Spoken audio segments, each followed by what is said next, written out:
Two terrific guests. First, Ambassador Barbara Leaf, former ambassador to the United Arab Emirates, former Assistant Secretary of State for the Near East until just January. Barbara is also one of our distinguished diplomatic fellows. We're delighted to have her. And then Brian Katulis, who is one of our senior fellows at the Middle East Institute. Brian worked with me at the White House long ago. He is a widely known and highly regarded expert on the Middle East, included living in the Middle East, and is an expert on a whole variety of different topics. And we've asked Brian to cover a few of them today. We're going to start out by giving 7 or 8 minutes each of our kind of top lines, what we think is most important right now.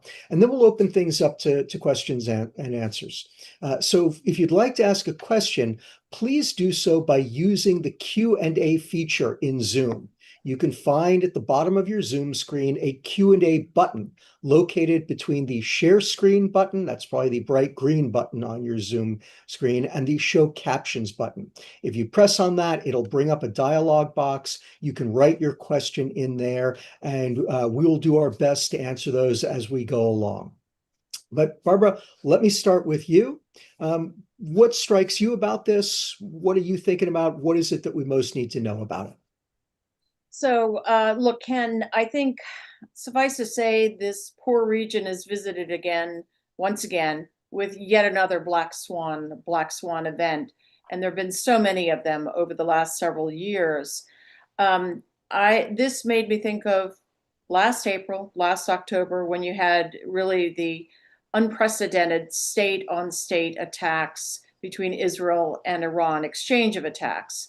And the veil was ripped forever of whether you call it the gray zone or deniable activities that Iran and the Quds Force, the IRGC, had used to such effect in the region and against regional states for so long. So it begs the question of course, where is all this going? The Iranian regime, of course, will respond. I think it's a little bit overplayed right now, the notion that the regime is in utter disarray, confusion. It was striking to me that the Supreme Leader moved with great rapidity, both to let the regime acknowledge loss of very senior-most military leaders, and then to quickly say, but here's his replacement and his replacement. So how does it respond? I think the regime has no recourse but to take its time. There will be a flurry, and there already was today, a flurry of drones and other efforts, but it doesn't have the arsenal of tools, these big proxies, starting with Hezbollah, but even the Iraqi militias. It doesn't have at its disposal these big tools that it had used all these years. And as I say, starting with last year with these two unprecedented exchanges, and in both cases, Iran came out on sort of the losing end of the proposition, with far more damage done to Iran's air defenses, and that's what we're seeing the IDF, or rather the Israeli Air Force, benefit from over this last 24 hours. And Israel largely came through it all fairly well unscathed. And then there's the second corollary, which is how far in does the Trump administration, does President Trump himself lean into Israel's campaign? It was again striking that you had a first out-of-the-box statement by Secretary of State Rubio, which was really put some distance between the U.S. and Israel on this one in a fairly unprecedented way. Yes, we're aware, but this is not our fight. Donald Trump, of course, came right out multiple times over the course of last evening and this morning, today, saying, well, actually, good on them, go get them. Much worse is coming, Iran, so let's get back to the table. I think it's pretty simple, pretty easy stuff to assume that there will be no table for the immediate time. And if anything, I would worry that the Trump administration is counting too heavily on this being a real leverage point right now to get Iran back to the table. So all sorts of unknowns, but of course things are already going boom in the night over in Iran again on a second wave of attacks, apparently. Of course, what it was also striking was the universality of condemnations by the 6 GCC states, some of whom came out rapidly, the Saudis and Emiratis, Qataris. Bahrain was the final discussant, if you will, in this space, but they all condemned it, called for de-escalation, etc. Finally, I would say this is a really quite stunning bookend, if you will, to the week of May 13th, 14th, when you had this triumphal march through the Gulf, the 3 Gulf countries by Donald Trump, and a huge array of the creme de la creme of the tech industry, U.S. tech industry, and other corporate leaders, a set of cabinet secretaries signing up hundreds of billions of dollars in prospective deals, including not just sales of defense articles, which is sort of yesterday's kind of stuff, but rather putting money on the table in terms of infrastructure, AI infrastructure, right there, just across the drink from Iran. So we all know from long discussions, public and private, with Gulf leaders that really in the last 5 to 8 years, they have been really since 2019, especially in that stunning strike by Iran, sort of denied, but everybody knew it was Iran, on the heart of Saudi Aramco. These countries have been monomaniacally focused on calming things with Iran. That accelerated during my time in office with sort of formal opening of diplomatic relations, most visibly by the Saudis, but all of them, with the exception of Bahrain, that still has not finalized that piece. And it's really been the Iranians who've been slow on that piece. But they've all looked to calm things, to make nice, or at least make normal with Iran. So none of them have wanted to see things turn kinetic. So this is a moment of acute anxiety and uncertainty for these leaders. And of course, across the region, you've got similar statements, including, by the Egyptians, who were very agitated by this, because it's already a very fragile and unstable region. And I'll stop there. That's terrific, Barbara. Thank you so much. And of course, I forgot one of my important responsibilities as host, which is simply reminding everyone that we are actually on the record. So again, my apologies for that. Brian, why don't you take it next? Hey, thanks, Ken, and thanks for all of you joining us here. I thought I'd make a few points about U.S. policy, a few on Israel's actions here, and then maybe complement a little bit of what Barbara just said there. First, on U.S. policy, I think the fact that Israel felt the need to move in this way, I take as a sign that Trump's diplomatic approach, his effort to invest in what was at least 5 rounds of talks between the United States and Iran, has clearly not succeeded. And that says something bigger about his foreign policy approach about 5 months into the administration. Recall, President Trump came back to office in January, and he prioritized 2 big picture things in his overall foreign policy agenda, his global agenda. One was to end kinetic wars, military wars, not just in the Middle East and avoid those wider wars, but also to end the war in Ukraine that Russia began in 2022 with its invasion of Ukraine. And clearly, it's still early in the Trump administration, but clearly about 5 months in, he has not gotten the right recipe to actually use diplomacy to advance those agendas. And Israel's strike demonstrates, I think, a deficiency in his diplomatic approach. I think it's well known this week in Russia and Ukraine, though it seems far afield, Russia is now prosecuting unprecedented numbers of strikes, even though the Trump team sent top officials and diplomats. Trump himself has talked to his counterpart in Russia quite a lot. The 6 rounds of talks back to Iran was supposed to take place this Sunday in Oman. Oman was a place actually Barbara and I and several other colleagues from MEI, as well as other think tanks, visited in the first week of May. We happened to be there at a time when the deal between the Houthis and the United States was struck, and we were there on the eve of the fourth round of talks. But the first main point is that Trump signaled that he wanted to use diplomacy and famously said about the Russia-Ukraine war, he would end it in a day. Clearly, the diplomatic formula that he put together on the Iran front was not reassuring to the Israelis. And I don't think the Israelis surprised him in conducting this attack. I think it was well briefed and coordinated, but they did not have faith in the pathway that at least Trump was crafting.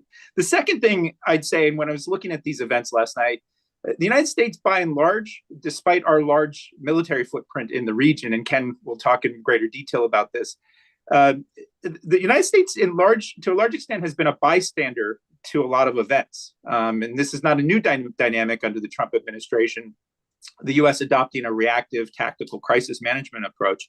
But when I saw these strikes last night, I was reminded of the Obama era phrase that was described, I think, in the first term of the United States leading from behind. And in a very real sense in this action, Israel's sort of at the forefront of taking action where they saw a gap in the U.S. diplomatic approach and didn't have faith in what Trump was running towards. But to a large extent, what happens to the United States in the region depends on how Iran reacts, and I'm sure Ken will talk about that. So a couple of quick points on Israel and why it did what it did and will continue, it seems, with its actions over the next couple of days, if not weeks. First, I think there's been a strong impulse to restore strategic deterrence that's been there since October 7th. I think the story of 2024 was Israel very aggressively using military means to go after its enemies in Hamas and then in Hezbollah and Lebanon. And then we all see sort of the shift in Syria being a major loss for Iran in the region. So it's an attempt to restore strategic deterrence. I think this attack builds on what it did last year, particularly in October, when it took out air defenses and made Iran even more exposed in its ability to thwart such an attack. Second, and I'm curious to hear what Ken has to say about this, this was, I think, a particular moment of opportunity that Israel saw for itself, because not only Iran was moving more quickly towards getting a nuclear weapons capability, but we've had some information that perhaps it was moving to disperse even further some of these capabilities, and that Israel was putting into place over the last several years, and particularly the last 7-8 months. They saw a moment of opportunity to take this based on the security threat that they face. And I think it was largely driven by security, which is the second point. This moment of opportunity concerned for a long time. And they had an opportunity, they had put into place the assets to do this. I think third, it's correct to actually say that Benjamin Netanyahu, the leader of Israel, is also incentivized and motivated by some of his domestic political challenges. And this is a point that I think applies not only to the very real regional security threats that Israel faces, it certainly applies to the lack of a clear end state in the Gaza war against Hamas. It's the fact that essentially President Biden went to Israel and warned Israelis not to repeat the mistake that America did in Iraq and Afghanistan, answer the question of how does this end? And here we are, a year and 8 months into the war between Israel and Hamas, and we don't have that. And I think some of that is driven by the fact that Netanyahu himself is still, at this point, a fairly weak leader, but these bold actions against Iran could actually shift that in some way. And which leads to a last point on both the Iran file, and then we should not forget Palestine and Gaza in particular, is answering this question of how does it end? There's one thing to use bold military operations, kinetic operations to shape the landscape. It's another thing to actually define the political end states, either in Gaza, but then importantly on Iran. And if you all haven't read it yet, Ken will probably talk about it, but he has a terrific new article in Foreign Affairs that talks about what I think is correct is the strategic risk of what Iran might do in reaction to this. It's not just the short-term attacks like we've seen over the last few hours, the 100 plus drones. It's the possibility that Iran, with highly enriched uranium, drives more quickly to try to get a bomb, discards a lot of its commitments to the NPT and other things. And that's the thing that we should watch carefully. In the earlier webinar, we had our colleague Alex Vitanka, I think, did a terrific job in highlighting sort of the Iranian scenario. So last point, and I'll close here, Ken, sorry. What Barbara said about the Gulf states, I think, is spot on. That there had been, I think, a widening gap between Israel and key countries like Saudi Arabia about how to best deal with Iran. And yes, Saudi Arabia, the UAE, in 2023 reestablished diplomatic relations. And I think that was an important sign. And Barbara, notes that these countries have a strong interest in de-escalation. And what in effect has happened and is happening right now as we speak is an escalation that could spiral out of control in unpredictable ways. But there's also a notable gap, again, going back to this other file, which is often forgotten, on the Israel-Arab, Israel-Palestine front. So while these events are unfolding, at least until today, and I think it's been postponed, the Saudis were planning a conference next week with France on the need for a two-state solution. And I understand why inside of Israel, it's hard to find any political leader that says the phrase a two-state solution.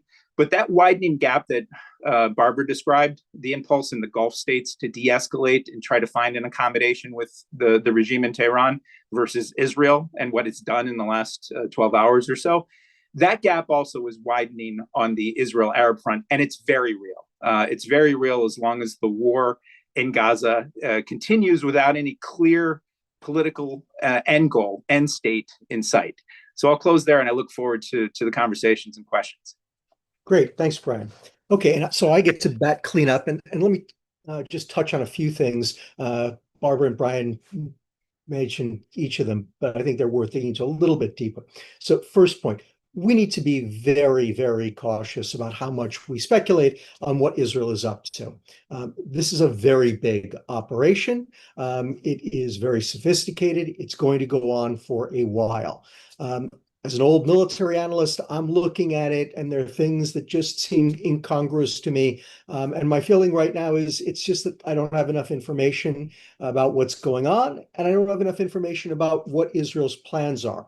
So, for instance, we've already got a great question about this.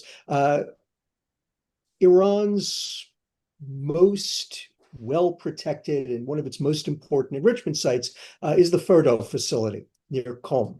As best we know, the Fordo facility has not yet been attacked. It has not been touched by the Israelis yet. But it is very hard to imagine that the Israelis will believe that this operation is a success if Fordo remains entirely functional.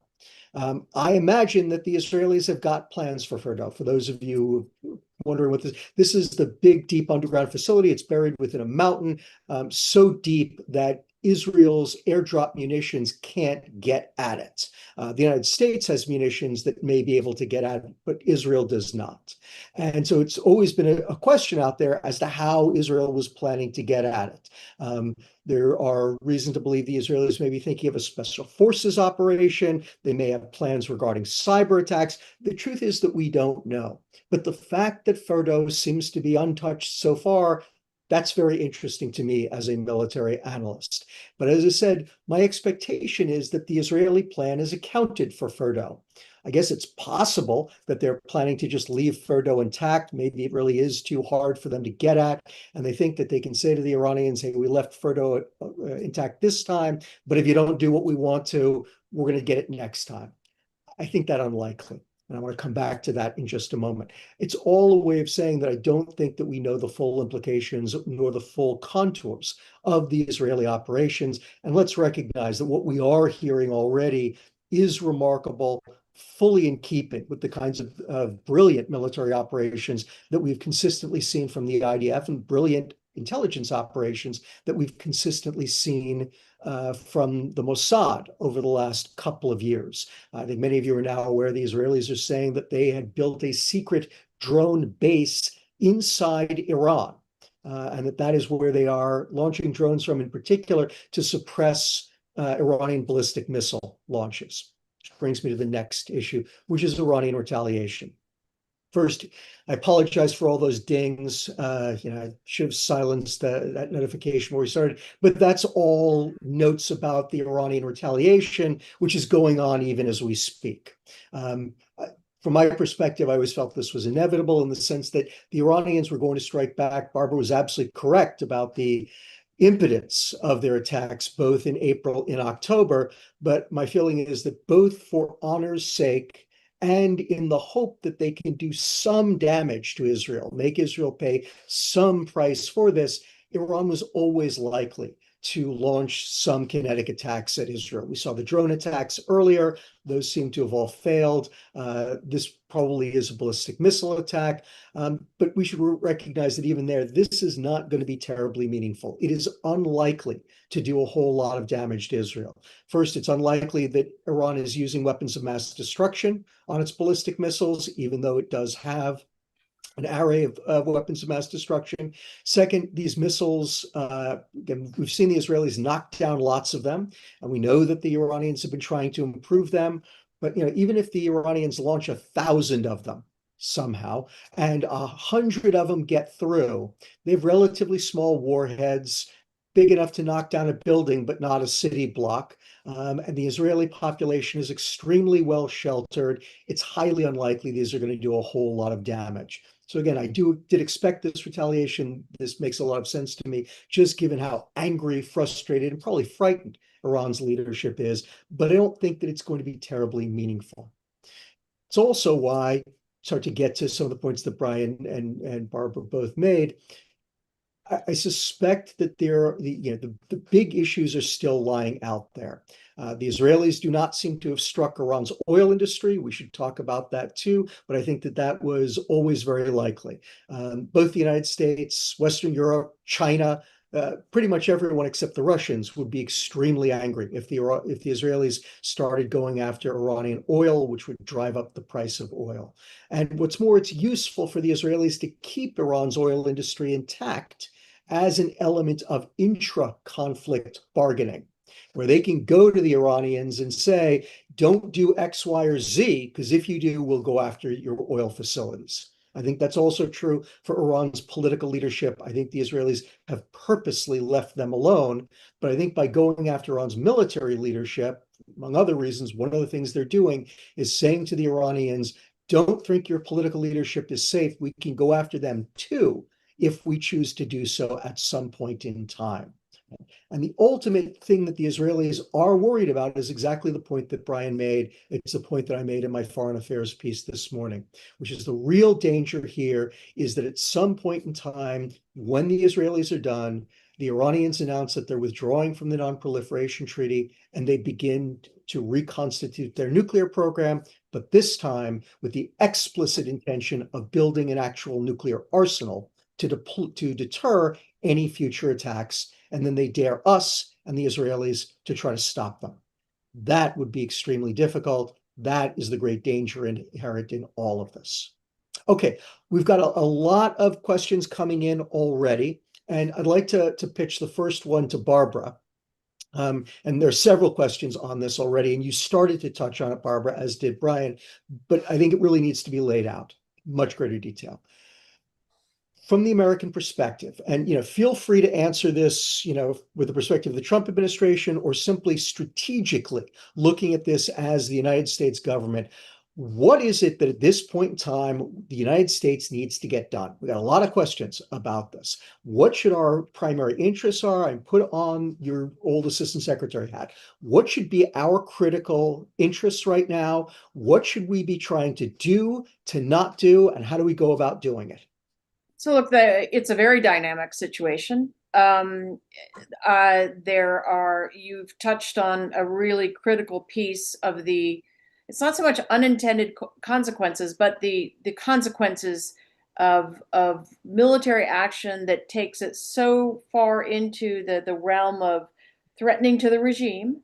And I'm not sure that we can be sure that Khamenei is sitting there thinking, well, they only took a series of my senior most military guys that I handpicked and I've known for 30, 40 years, but they didn't come after me.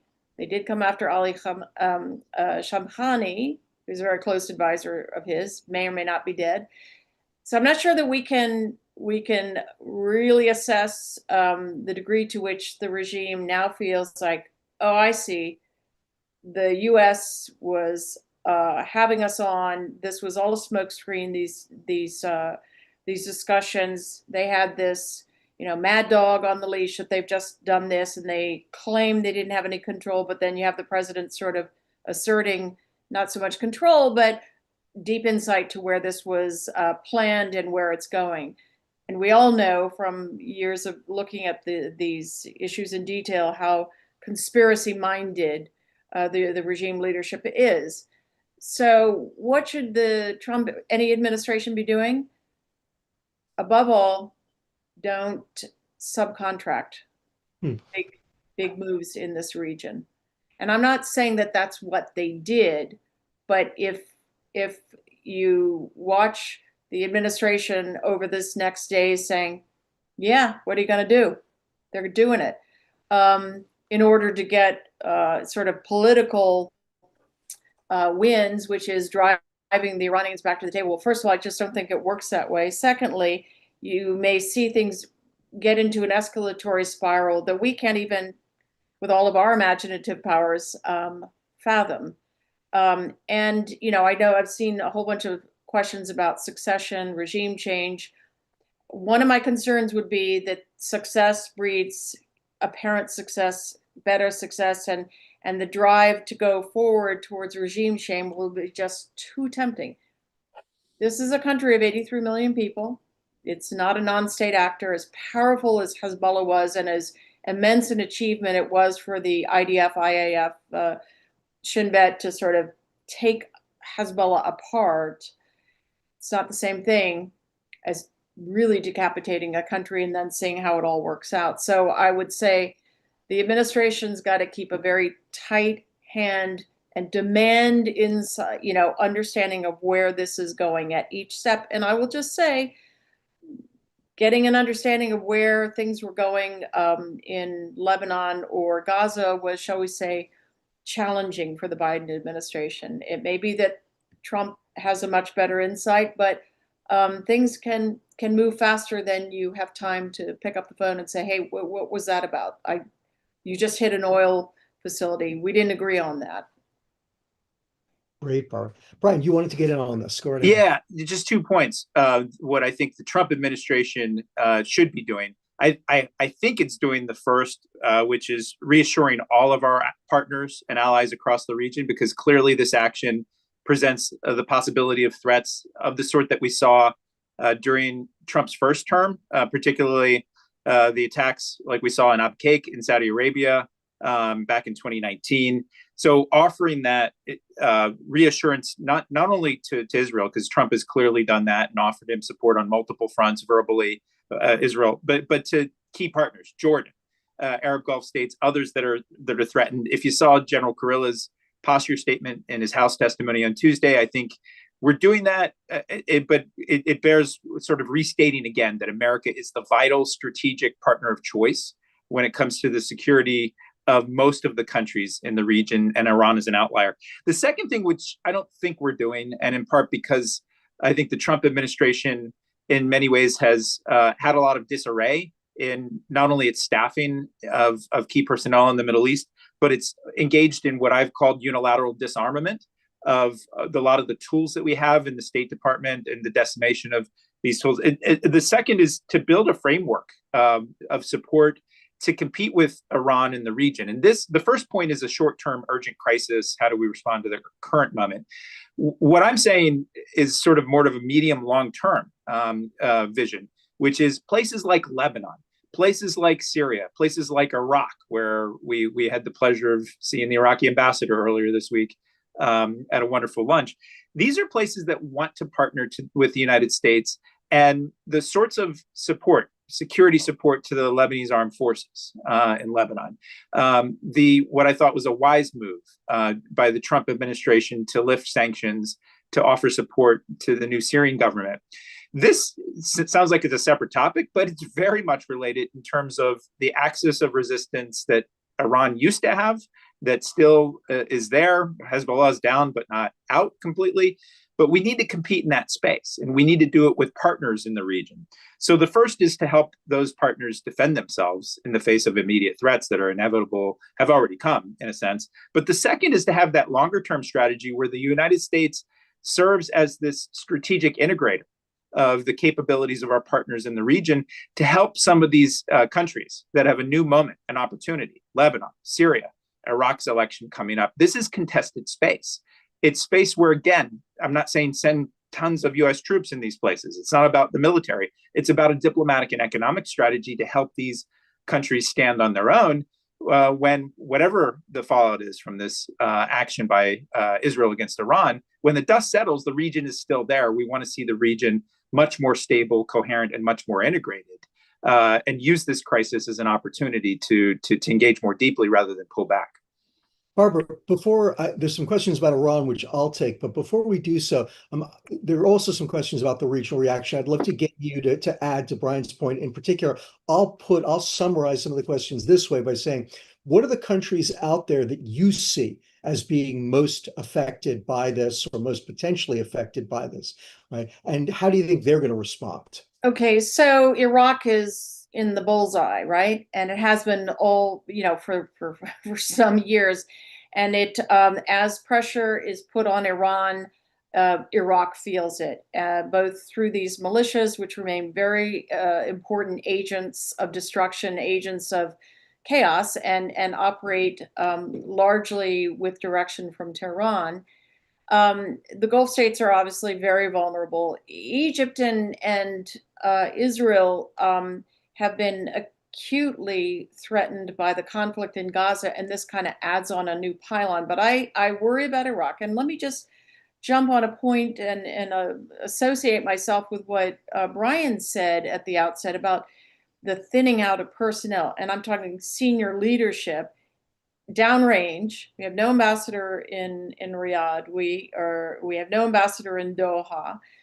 We have no ambassador in Amman. We have the change in motion for a couple of other places, which are key points. And you have this collapsing down of NSC staff, a thinning out of leadership in my old bureau.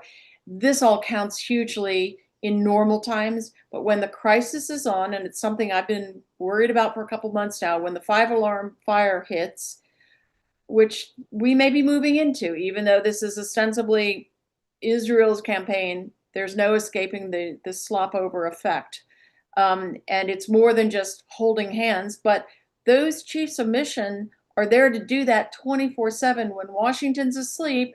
You've got people 7, 8, 9 hours ahead of you who are working that, and also working back to Washington in multiple channels through CENTCOM, through the intel agencies, and so forth. Thinning out of those leadership positions is a terrible thing under any circumstances, but we need them most at moments like this. So I worry about the NSC being where it is. I worry about the department's paucity of senior leaders on these accounts because Steve Witkoff is only human. He's going to get exhausted. Rubio will get exhausted. All of these senior leaders will get exhausted. They need a whole army of people working these issues. That's great. Okay, I promise I will come to these questions about Iran, but before I do so, I want to pose one to Brian because I think it will be helpful to me when I answer the questions about Iran. So, Brian, there's a question about Israeli intentions, and in particular, what role you think that regime change in Iran is playing in Israeli thinking. How, what's your sense of, maybe how Bibi Netanyahu or the IDF or the wider Israeli establishment is thinking about regime change as either a goal or maybe just a potential byproduct of these operations? I'm not certain it's a direct goal, though they did call this Operation Rising Lion, which could indicate and hint at something. But even if regime change is the goal, as you know well, Ken, as we all know, based on America's own experience in Afghanistan, Iraq, and other places, it's one thing to actually try to move in that direction and then take action to do that. It's yet another thing to actually figure out who will govern the space. And this is I hate to go back to Gaza, but we should not forget about Gaza because that crisis is still unfolding on the agenda. And the fundamental question that's not been answered by the Israelis themselves is who will govern this place and govern the space. Because if you don't have an answer to that question, it then could create even more of a chaotic situation. I've seen some questions in the chat, and I know our colleague Alex Vitanka and others in our circle who know Iran very well can paint out and have painted out the different scenarios that could unfold after Khamenei is gone or if he's eliminated. Many of them are not good, right? But in terms of whether Israel is intending to go after the leadership, and I thought your comments earlier were quite interesting, that they've targeted military and then the nuclear scientists and officials that are part of it. But as yet, I've not seen sort of top political leaders. So we can only use the data points that we have in front of us. And some of those data points include the fact that, yes, some in the Israeli leadership and in this current government have invited the former Shah's son to Israel. There have been dabblings and discussions about all of this, but I don't think there's a full-scale plan in the way that when the United States did invade Iraq back in 2003, there was deliberation and discussions that had a plan of who would lead. And even in those rudimentary plans did not work out very, very well. So it's probably a great aspiration. Probably the correct answer is it's a byproduct. But I don't think anyone, when it comes to operations like this, can have a full regime change plan that runs very well, in part because of all of the uncertainties that pop up, and that Iran's a very large country with people who, by all accounts, do not like this current regime. But that does not automatically mean that there's a clear pathway for all of them to rise up and to assume the control from a weakened Islamic Republic. I know that's the aspiration of a lot of people, but some of the negative scenarios could outweigh some of the positive outcomes there. Great. So thanks, Brian. That's a perfect segue into the various points that I want to make in response to all these different questions, many of which are about Khamenei and the thinking of the senior Iranian leadership about nuclear weapons, about their own status vis-a-vis their own people. So let me dig into that a little bit. And again, Brian's given me a great segue there. Again, as always, we need to be very careful. It's early. Right now, there's going to be a lot of emotion in Tehran. As I said before, I really do believe that some element of the Iranian retaliation is simply born out of anger and simply out of a desire to, for honor's sake, strike back at those who are striking at them. What we've seen from Khamenei, however, is that he tends to be a rather prudent, rather strategic leader. We saw that at various points in time, in particular over since October 7th, with all the Israeli targeted killings. Khamenei has pretty much at every step responded quite strategically. He's thought through what he's tried to do. He has tried to strike in a way that signaled something to the Israelis to get them to stop doing something. But he was also very measured, very restrained, not seeking to escalate, trying to calibrate his responses so as not to bring the United States in and not to provoke the Israelis to a greater military campaign. Well, obviously, this is that greater military campaign. I suspect that Khamenei is going to, again, be thinking strategically, be thinking prudently. It's why, as I said beforehand, I think it unlikely that he does something like fire weapons of mass destruction at Israel, because that could provoke all kinds of Israeli responses. I think it's why he, too, is likely to avoid going after oil targets in the Gulf. Is it possible he might attack a ship here or there? I guess it's possible, but even that I think is very, very unlikely. He understands how important the oil is to the United States, to Western Europe, to East Asia, including China. I think the last thing that he wants to do is to take some action that could unite the world behind Israel against Iran by threatening Persian Gulf oil supplies, which remain absolutely critical to the global economy. I just don't think he's going to want to go there either. I see you, Barbara. I'll bring you in, I promise. All that said, this issue of succession is an important one. And the other questions surrounding how Iran is going to respond, I think, are equally important ones. So far, we've seen very mixed reactions from the Iranian people. There are reports that lots of Iranians are kind of happy about this, hating the regime, blaming the regime. We've seen other reports of gatherings, groups of people rallying in favor of the regime. None of this is terribly surprising. It's worth recognizing. Historically, when countries get bombed, their people tend to blame the people bombing them, at least in the short term, and for a long time thereafter. It takes a long time. It takes years for people to start deciding that it's their government's fault for bringing the bombing down upon them. Now, this has been going on for a while. The Iranian regime has been unpopular for a while. Could this start or push that? It's certainly possible. But again, the evidence is mixed at best and tends to flow in the opposite direction. In addition, there's the point that I think Barbara and Brian in particular both made, which is that the Iranian people have been rising up against this regime pretty consistently since 1999. Right, every 2 or 3 years, there is a mass movement to try to overthrow the regime, start a second revolution, and every time it is crushed quickly and efficiently by the regime's law enforcement forces. Certainly, we can all hope that the Iranian people will finally get their wish. But if you were a betting person, I don't think that you would bet against the regime. Their ability to control this population is very significant. Perhaps the Israeli actions will inspire the Iranian people to overcome that. Very hard to say, but again, seems unlikely given the track record there. All of which brings us to this question of succession. Again, if the likelihood is that Khamenei, as long as he is in charge, is likely to respond in a kind of prudent and strategic fashion, if it seems unlikely that he's going to do things that would provoke an even worse response against Iran, if it seems unlikely that he's going to lose his grip on power, what happens when he passes from the scene? And how has this affected that? And there I'll simply say, I don't think that it helped. I think that Iran's hardliners will be both more in charge as a result of this operation and more dug in around the need to fight Israel, to fight the United States, despite the fact that, yes, there doesn't seem to be any American involvement in it, and probably to acquire nuclear weapons.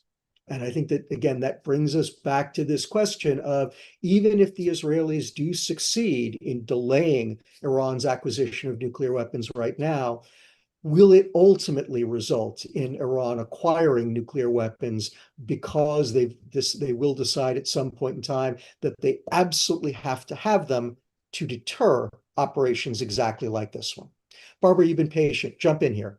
Yeah, so I want to just take issue with this notion that a lot of folks have, and you just expressed it, that Khamenei is a sort of unrelentingly prudent, even conservative, when it comes to making risky moves like responding to Israel. I think we saw a fundamental shift last year, and I'm still puzzling over it. And I asked some of our best brains in the US government about this, and it was a hard question to resolve. And that's how he, first of all, ripped the veil away from deniable activities with that April attack on Israel.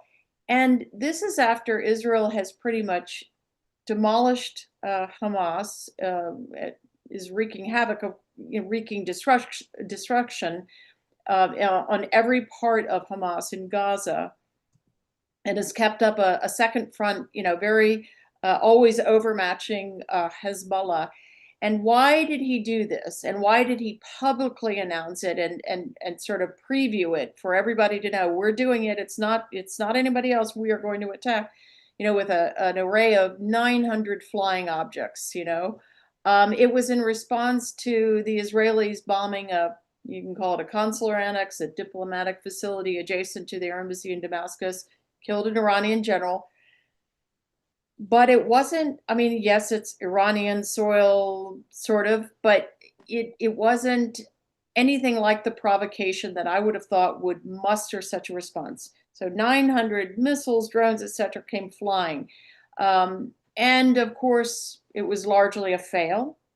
And then you had in October, after long deliberation, he used the most, I would say, provocative way to go after the Israelis for something they'd done in August, which was, wax Hania in Tehran, which was, of course, very embarrassing, with about 200 ballistic missiles. Now, those have, a trajectory that takes about 12 minutes from launch to impact. So that's escalatory. If you want to talk escalatory, it's not like these long, slow drones that, you could see coming for hours. So in both cases, he was clearly making the decision to really up the ante. And I have puzzled over that. And I've come to conclude, I can't, demystify it altogether, but I think when it comes to Israel, he is no longer risk averse. Now, it's a good question as to whether all of his people, be they civil or military IRGC, whether they really tell the old guy, the old man on the mountain, hey, guess what? We had a 90% fail rate on that. Yeah. So probably they don't. But he's still willing to take risks when it comes to the Israelis now. And so that's what I think lends a certain high uncertainty about how he's going to go after them. And he's got the other suite of long-term tools, terrorism, et cetera, that, they've used over the course of years, including targeted assassinations. I'll just say quickly on the issue of succession. Look, Moshtaba seemed to be a fading prospect for a number of reasons, and I certainly associate myself with the view that what will come after Khamenei is not going to be yet another elderly cleric and presiding over sort of the notion of a theocratic state and governance, but rather it's going to be an IRGC heavy, IRGC friendly, if not entirely IRGC run governance model. So Ken, just to underscore Barbara's point on the caution question with the Supreme Leader, as we're talking here, the images of ballistic missiles hitting high rises in Tel Aviv right now, literally as we're talking. So we may be in a fundamentally different phase that will be hard for us to sort of get our heads around in terms of their calculus and Iran's calculus. Without belaboring this point or wasting the audience's time, again, I have a different perspective on all this. I think the Israelis expected it. I don't think, I agree with you, Barbara, that this is an escalation. I don't see it as a massive one. But again, this is a matter of interpretation, and we're going to see it play out. Brian, another question for you, though, about, again, let's go back to, as you started to point out a while ago, and so I think the question is picking up on this. There's a lot going on in the region, right? Yeah. Israel's got a lot on its plate. It's still involved in Lebanon. It's now increasingly involved in Syria. It's ramping up again in Gaza.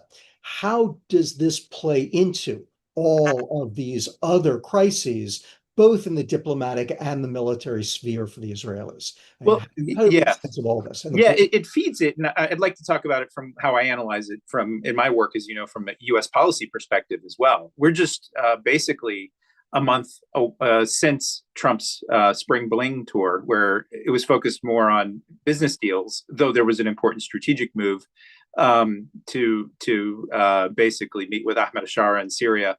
But all of this, the whole notion of deeper economic ties between America and the region was predicated on a much more stable regional environment. None of this happens if you've got wars all over the place. And right now, again, going back to where I started and where I think Trump started in his second term, and many people on his team, J.D. Vance as the vice president, Tulsi Gabbard, others, deeply skeptical of a broader Middle East war. The challenge here and the problem that I see is that the Trump team doesn't have a very deep strategy to work with partners in the region, to work itself through diplomacy to create end states that actually are lasting and sustainable, to invest in the multiple theaters. Look at the Houthi example as a prime one. That situation is not stable at all. Trump, in essence, a month ago, cut his own deal for America. And quite rightly, Israel, I think, is still concerned about the threats that the Houthis have continued to present to them. So there's no strategy there. On Gaza, and then we all often forget the West Bank, this is still a huge strategic thorn in the side of the broader region.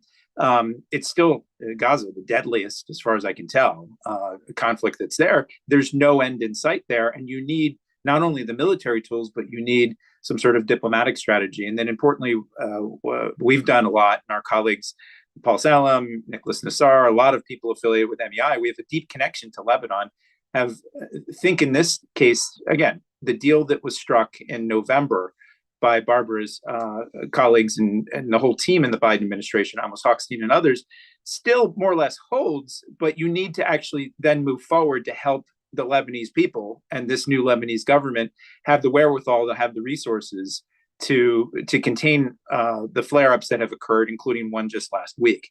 The broader point is this, is that a lot of the wars and conflicts that were existing and on the books, these actually could all escalate because they're very much interlinked.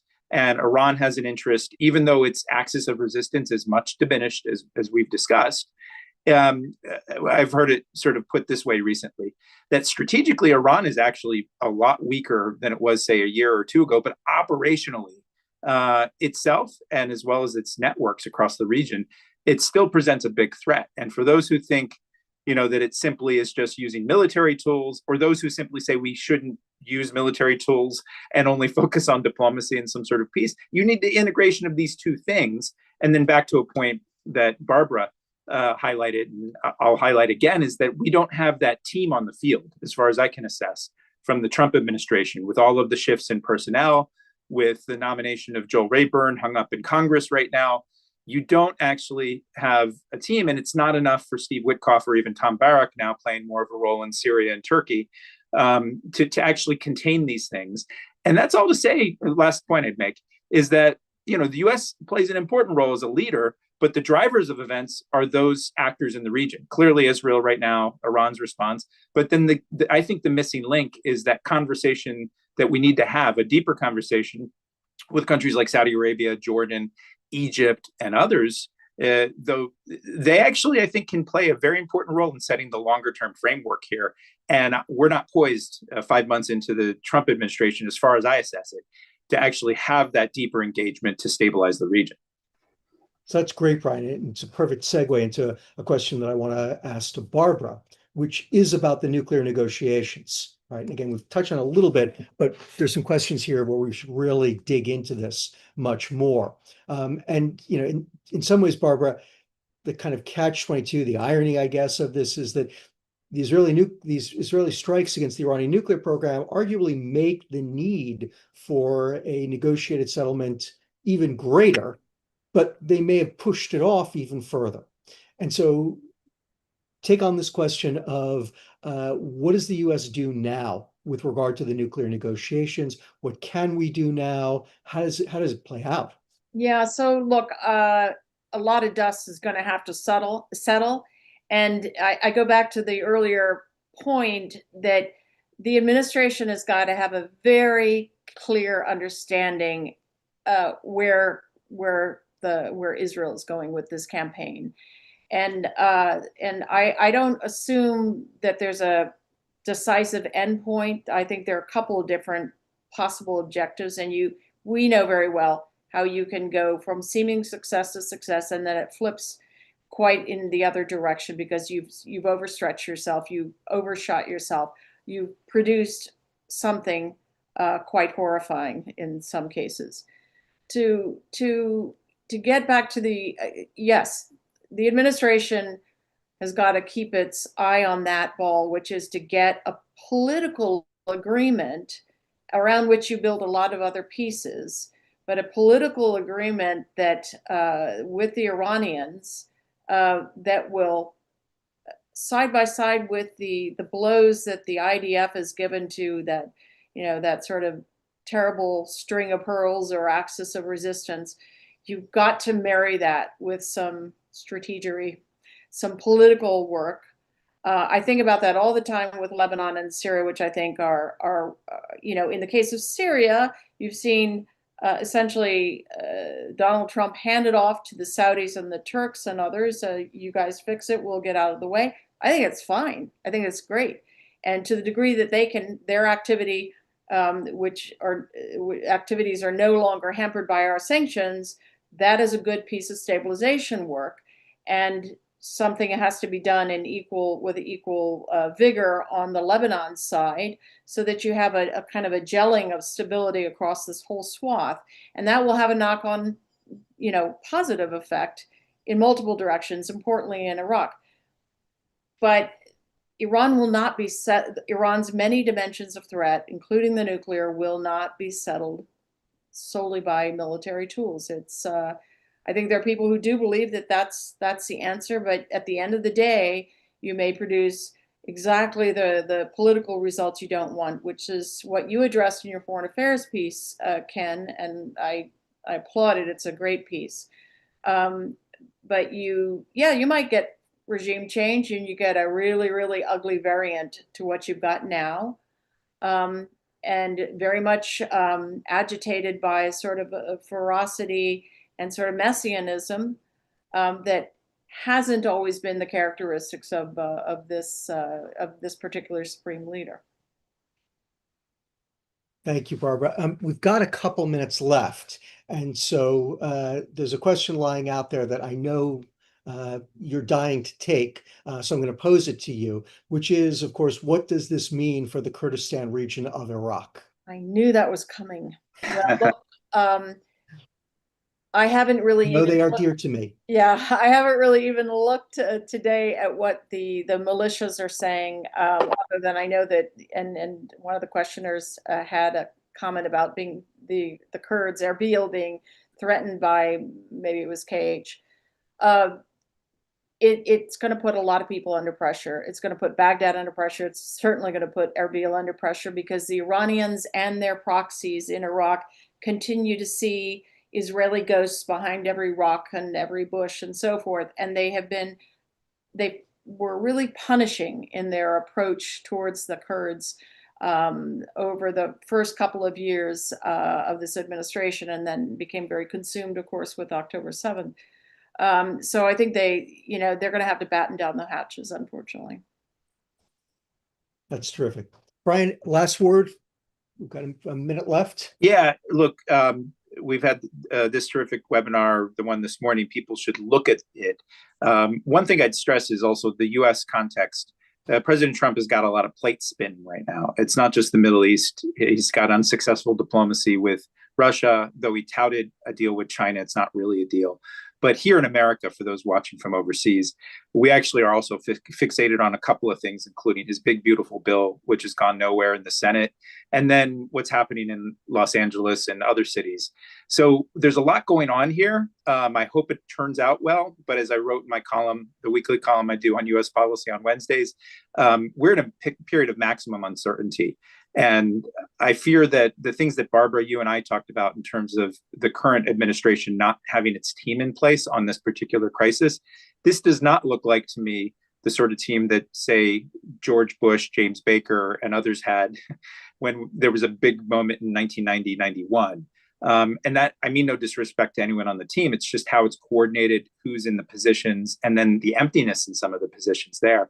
And that worries me a great deal, because I want to see America succeed and to help its partners like Israel and other partners in the region avoid the worst case scenarios. Hopefully this will turn out well, but let's all watch and see how it develops. Terrific. Brian, Barbara, you guys are fantastic. I think this was just a terrific conversation. I think we touched on a whole variety of really important issues out there, but obviously these are the early days. There's a lot that we don't know. There's much more to come. Obviously, we'll be talking to both of you guys again. And just for our audience, so that you're aware, we are getting lots and lots of questions about regional reaction. How are the Egyptians thinking, and the Saudis and the Syrians and everyone? And we are going to do a video on that. Brian is going to sit down with a whole group of MEI experts in the next hour or so, and have them all describe the reactions of all their different countries. And we should have that up on the web. You can find it on the MEI website, but that should be up on the web probably by 6 o'clock tonight. So those of you looking for more of the regional reaction, come to the MEI website at 6, and you'll find that video up there. Again,